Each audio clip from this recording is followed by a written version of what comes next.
এই প্রজন্মের জনপ্রিয় অভিনেত্রী মেহেরজাবিন চৌধুরী। কেরিয়ারে ইতিমধ্যে অসংখ্য হিট নাটক উপহার দিয়েছেন তিনি। শুধু তাই নয়, ওয়েব ফিল্মেও নিজের অভিনয় গুণে দর্শকদের নজর কেড়েছেন এই অভিনেত্রী।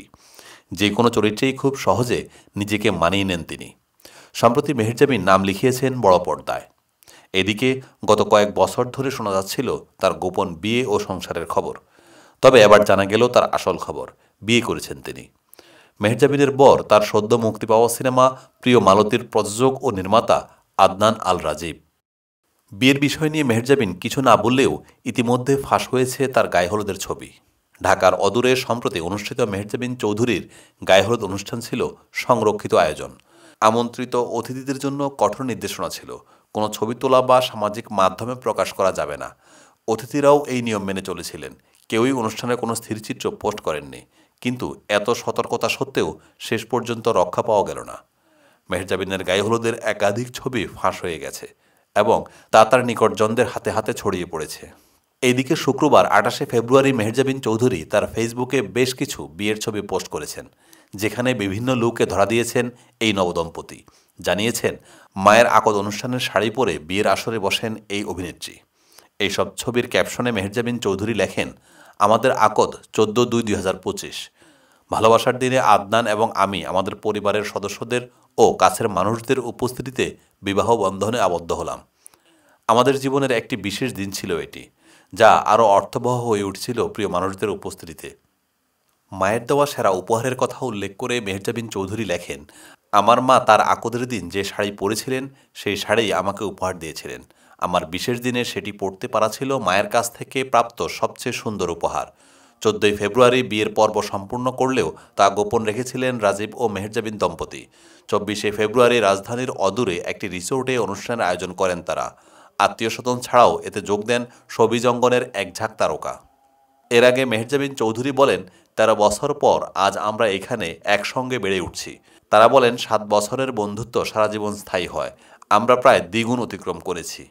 2019 সালেও রাজীবের সঙ্গে ঢাকার একটি বিপণিবিতানে মেহেরজাবিন চৌধুরীর হাত ধরাধরি করে হাঁটার একটি ভিডিও সামাজিক মাধ্যমে ভাইরাল হয়। তখন থেকেই তাদের মধ্যে যে সম্পর্ক রয়েছে তা সরাসরি প্রকাশ্যে আসে।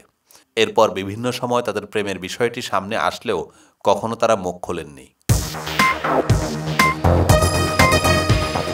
এই সময়ের জনপ্রিয় ও ব্যস্ত অভিনেতা নিলয় আলমগীর। এই অভিনেতার পশুদের প্রতি রয়েছে পরম ভালোবাসা। কিছুদিন আগেও সেন্ট মার্টিনের কুকুর কী খাবে তার একটি প্রচারণা চালিয়ে অর্থ সংগ্রহ করে তাদের খাবারের ব্যবস্থা গ্রহণ করেছিলেন। আবার নিলয় নিজ উদ্যোগেও কুকুর বিড়ালের জন্য খাবারের ব্যবস্থা করে থাকেন। পশু নিয়ে নাটকও করেছিলেন। সেই ধারাবাহিকতায় এবার তিনি বন্যপ্রাণী হাতি নিয়ে একটি নাটকে অভিনয় করলেন। নাটকের নাম নিহার কলি। এটি রচনা করেছেন সেজান নূর, নির্মাণ করেছেন ফজলুল হক। নাটকে নিলয়ের জুটি জান্নাতুল সুমাইয়া হিমি। এরই মধ্যে রাজধানীর পুবাইলে একটি শুটিং বাড়িতে ও তার আশেপাশের এলাকায় নাটকটির দৃশ্য ধারণের কাজ শেষ হয়েছে।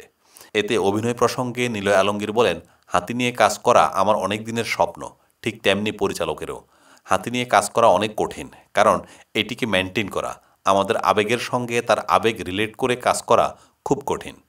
কিছুদিন আগে একটি হাতি নির্যাতনের ভিডিও ভাইরাল হয়। পরবর্তীতে বন ও পরিবেশ মন্ত্রণালয় হাতিটিকে উদ্ধার করে। সেই আদলেই একটি গল্প নিয়ে নিহারকলি নাটকটি নির্মিত হয়েছে। আমি মহুত চরিত্রে অভিনয় করেছি। মূলত আমরা হাতির কষ্টটাকে দেখানোর চেষ্টা করেছি। এইটা আমাদের ড্রিম প্রজেক্ট, তাই অনেক কষ্ট হলেও নানা প্রতিবন্ধকতার মধ্য দিয়ে আমরা কাজটা করেছি। আমার বিশ্বাস নাটকটি দর্শকের ভালো লাগবে। নাটকের গল্প প্রসঙ্গে তিনি বলেন, এই হাতির বয়স যখন কম তখন তাকে দিয়ে নানাভাবে অর্থ আয় করে একটি পরিবার চলে এবং তারও খাবারের ব্যবস্থা হয়। কিন্তু যখন সে হাতিটির বয়স হয়ে যায় তখন তাকে দিয়ে অর্থ আয়ের সুযোগ কমে যায়। পরিবারটি অর্থের প্রবল সংকটে পড়ে। হাতিটিরও খাবার যোগান কমে যায়। ফলে পরিবারটি নানা বিপর্যয়ের মুখোমুখি হয়। আগামী ঈদে নাটকটি বাংলা ভিশনে প্রচারিত হবে।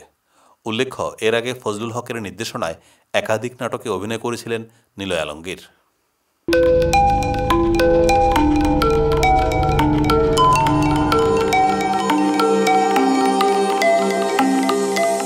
টেক টিভি, দেশ ও দশের কথা বলে।